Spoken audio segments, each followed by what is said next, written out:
এই দুটাই আগে কেমন ছড়াই দেখি না। আমরা তো চাই এই দুটাকেই যদি আমরা ভালোভাবে করতে পারি তাহলে আমার মনে হয় এরপরে আরও অনেক জায়গায় যাবে, কোনো সমস্যা নেই।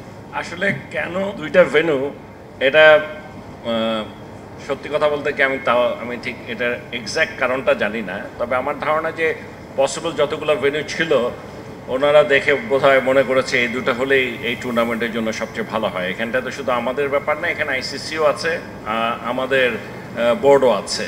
সো আমার মনে হয় দ্য বেস্ট পসিবল অপশন যেটা ছিল তারা সেটাই চুজ করেছে, সেটাই হবে। মানে অন্য জায়গায় হলেও যে ভালো হতো তা ঠিক, মানে আরও ছড়াতো, কিন্তু এই দুটাই আগে কেমন ছড়াই দেখি না।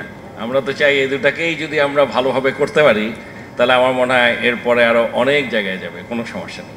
বোর্ড নিজের উদ্যোগে চেষ্টা করবে যে ওদেরকে মাঠে আনার জন্য। সেটার জন্য হয়তো যদি পেমেন্ট করতে হয় বোর্ড করবে, মানে ওদেরকে পে করতে হবে না। কিন্তু বিশ্বকাপের কোনো টিকিটই ফ্রি না। মানে এই মেসেজটা আমি সবার জন্যই বলছি।